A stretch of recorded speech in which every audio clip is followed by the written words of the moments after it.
money itself has a program written inside as a smart contract, which kind of like defines how much money the person that owns the money can use. And if the money is blocked in certain cases, or where the money could be used and on what kind of things. Okay. So theoretically, you can, with smart contracts, program the money in a way that you could say, okay, you've, I don't know what, used up your quota of cigarettes or flights for that matter, then your money isn't going to be working anymore. Okay. You could program that. It's fairly simple to do that, right? Welcome to 20-Minute Leaders. Just sit back, relax, and learn from the leaders of today. It's a journey. Each one is different, unique, inspiring. Let's get started. 20-Minute Leaders is a proud supporter of Make-A-Wish Israel and Tech2Peace, and is in proud collaboration with Secret Chord Ventures, J Ventures, Riverside FM, Fusion VC, Birthright Excel, J Impact, Leap, Google for Startups, and Hippo, and in media partnership with CTech. Hello everybody and welcome to another episode of 20-Minute Leaders. Today I am with Meirav Harel. Meirav was chosen as one of the 100 most inspiring women in blockchain 2020. With more than 20 years of experience in finance, technology, and creating award-winning fintech innovation, Meirav is a world-known fintech, blockchain, digital disruption, future of finance, investment, and trading interfaces expert. She was named one of 36 top women revolutionizing crypto 2022 worldwide by TechRoundUK and twice chosen for the Women in Fintech Powerlist by Innovate Finance UK.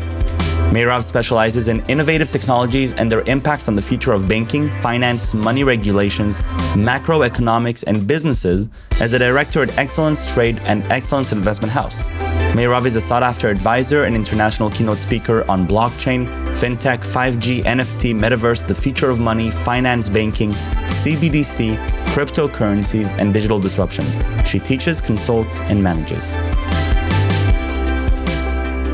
Meirav Harel, welcome to 20-Minute Leaders. Thank you so much for being here. How are you? Thank you for the invitation. I'm great. How are you? Wonderful. Meirav, you're a recognized expert in fintech, blockchain, Web3, and everything in between. Just before we started here, you were telling me a little bit about your upcoming travel plans, and I got a headache. So it's quite an interesting position to be in. You know, in 2022, you mentioned a little bit about how excited you are about this evolutionary step that we're in. And the different things that are happening. And so over these 20 minutes, I'm going to pick your brain over these transformational changes, how these different technologies are impacting different systems in our lives, and how things are evolving and changing as you see them. So again, thank you for being here. And I'd love to start a little bit with your own background. Where are you coming from that led you to be so excited and passionate about this space? So it's actually that two geeks of mine kind of like became a thing. I've been in finance and technology for over 20 years, and I've managed to combine the two before the name fintech was even created. I started out as a programmer. When I was 8 years old, actually, I started programming, and I continued programming till during the .com era. And when that bubble burst, finding myself with, a baby and pregnant, I had to find another subject that was interesting. And I went into becoming an investment consultant by, a licensed investment consultant by the Israeli Security Authority. And I did that for a few years. And then I combined the two as a product and biz dev manager of LumiTrade, one of the biggest security trading websites in Israel. I did that for 7 years. And around 5 years ago, I kind of entered the blockchain space as, it's for me, it's just like cryptocurrencies are just another, a whole set of asset classes that, they're in the process of being regulated, but, it's just more assets. And on the other hand, blockchain is just another kind of database. It's just, decentralized, and it has its its upsides and its downsides. So for me, it was a very natural transition. And during the last 5 years, I've been working with banks, regulators, governments, companies, startups, individuals, on everything that has to do with moving ahead, I'd say, with these technologies. I was the COO of a few blockchain companies. I'm a director at Excellence, one of the biggest security trading investment houses in Israel. And I was awarded a few times for one of the leading women in fintech in London. And I was chosen a few months ago as one of the 36 women revolutionizing crypto in the world. So, and I'm very passionate about, what's happening, because I see it as, if we're looking kind of like at a historical perspective, we're kind of like seeing, I'd say, the next step in the human evolution in the fields of finance. And it's very interesting to see the different dynamics and power struggles that are happening kind of like behind the scenes, but they're kind of like pushing, and they could be pushing in different directions on, what's the future of money? What's the future of finance? Who's going to be owning the data? Because, as you and I know, data it was named as the new oil, right? So who's going to be owning that? Who's going to be monetizing that? Is it going to be centralized entities like the big tech, like what we're seeing right now, and governments? Or is it going to be the individuals that are going to be holding their own data and monetizing it themselves, like, in what I'd call it the ideology of Web3, right? So it's very interesting to see kind of like where things pan out and the power struggles happening behind the scenes of, and everything that has to do with the future of money and ownership and all the rest of these, for me, interesting stuff. What's your take on what's happening now? From a thesis perspective, I think the mere fact that you're calling it an evolution, obviously you're coming into the space from a very optimistic standpoint. Over the last few years, we've seen a lot of conversation around sort of the philosophy of what's happening and this evolutionary step. How do you see it evolve, currently? Where are we at? What are the different challenges presented? And what is sort of the evolution that you expect for us to have with fintech in regards to Web3? So I think that what's happening kind of like under the surface is that there are two kind of ideologies that are on a path of I'd say kind of like choosing between them. And you can see when they kind of like collide and when that happens. And it's interesting to kind of like look at the dynamics, because on the one hand, we have, I'd call it the traditional finance and the power structures that we're used to having for the last 100, 200, 300 years, where you have centralized entities starting with central banks and lately to these centralized entities, the big tech companies kind of like joined in. And on the other hand, you have an ideology that started with Bitcoin itself, but kind of like, grew and grew with kind of like a ripple effect of people that come and say, wait, we're kind of like tired of these centralized entities, and we think that the power should be shifted into the hands of the individuals in various ways. The basic way, or the first way, was, with Bitcoin itself, saying, okay, money doesn't necessarily need to be created by centralized entities and managed by centralized entities. It could be done by people working together on some sort of ledger or some sort of consensus where people agree to each other.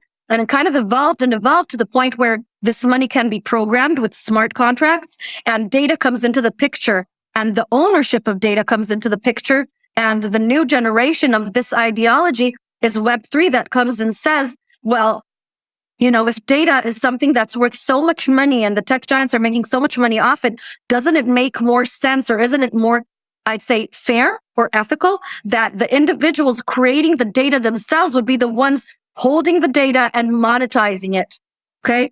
And if you look at these two forces, you see them kind of like, a few years ago, I gave a lecture on one of the stages, and that was, I think, like, actually before the blockchain bubble of 2017-18 burst. I was talking and I was saying, I kind of like, I work in two worlds, and they even speak different languages. I work in the traditional financial world. I've worked there for 15 years, right, in a bank, and I advise banks on the new technologies and innovation with fintech and everything. And on the other hand, I work in the blockchain sphere where I'm bringing, I'd say, the organized methods and kind of like the traditional kinds of ways of doing, of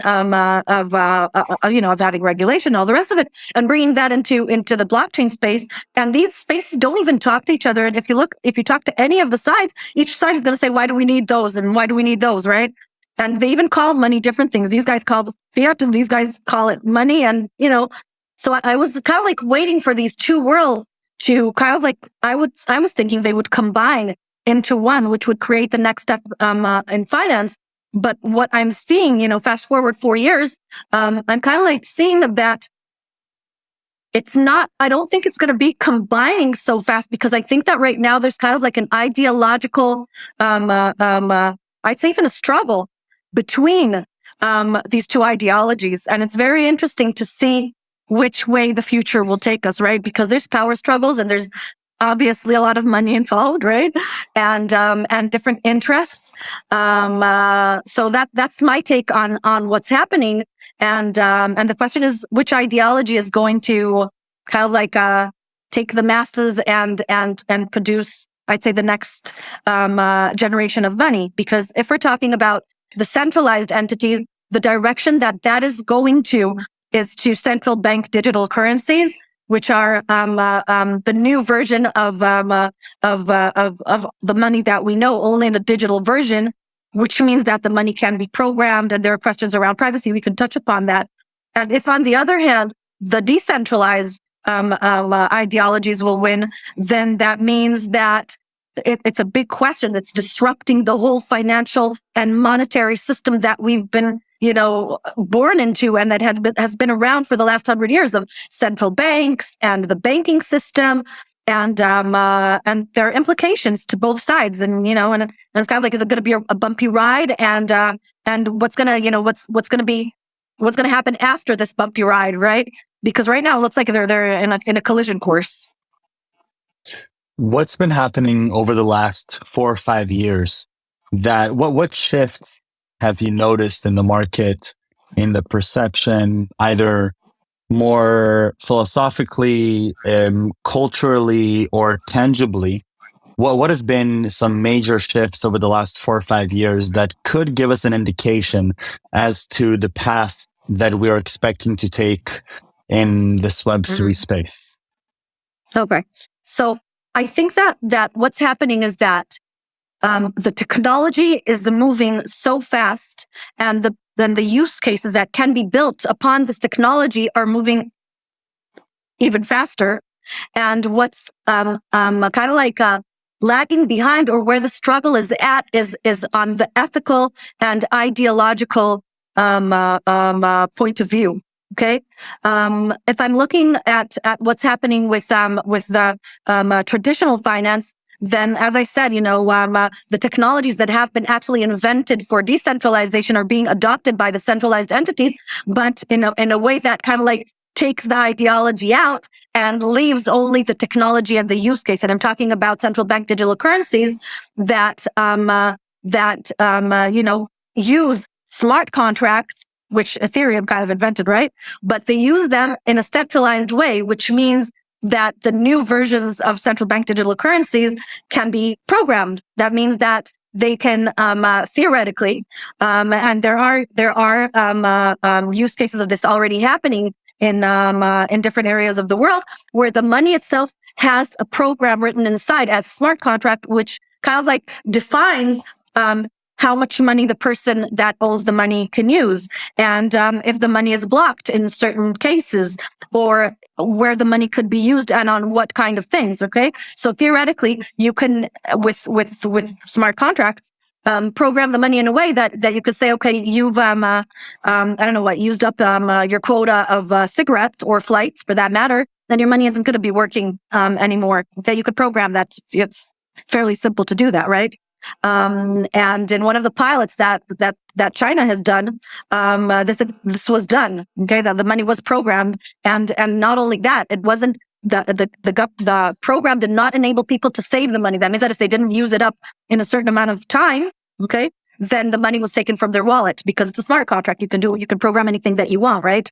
So that's one of the developments that's kind of like happening from one side of the traditional finance, I'll call that.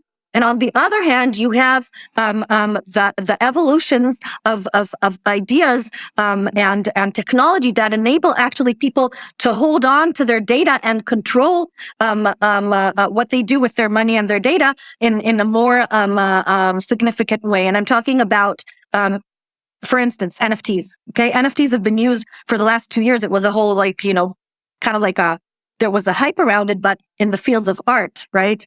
But but art is not the only use case that you can use NFTs for. Okay, NFTs are actually, they're actually smart contracts, right? Again, programmed tokens, and the next generation of NFTs are not necessarily going to be they won't have to do with art necessarily. And I'm talking about, for instance, the NFT that Alfa Romeo created for their Tonale car. What they did was that for each car that came out, they created an NFT that holds the data of the owner and how much gas and mileage the car has been using. If it's serviced and if there was a car accident, and if a person sells the car to the next holder of the car, right? It's actually that the NFT moves on to the next person. Now, this is very interesting in regards to the next generation of NFTs, because this again disrupts centralized entities of who keeps track of who owns cars, right? And second of all, it opens new opportunities for companies doing this. Let's say, for instance, theoretically, Alfa Romeo, when they enable the NFT to transfer hands from one hand to the other, they could start participating in the secondary market of cars, which is a new revenue stream that did not exist until NFTs came into the picture, right? So if we're looking at, and again, I'm taking it to this side of the decentralized technologies and what humanity is creating, we're seeing more and more ideas and implementations of how technology can enable new revenue streams and new control over people's own data. And so these are kind of like the things that are happening, and it's kind of like happening in parallel. And each one is developing their own, I'd say, solutions that match their interests. And at some point, it's going to have to kind of like meet and raise questions of, okay, so we understand this happening on the sidelines. This is happening behind the scenes. The moment that it surfaces, I think that all humanity is going to have make a decision of, okay, where is this going? Are we going to be going into a more centralized place where money is programmed and privacy is not existent for private individuals, and it's only in the hands of tech giants and governments and the traditional finance world?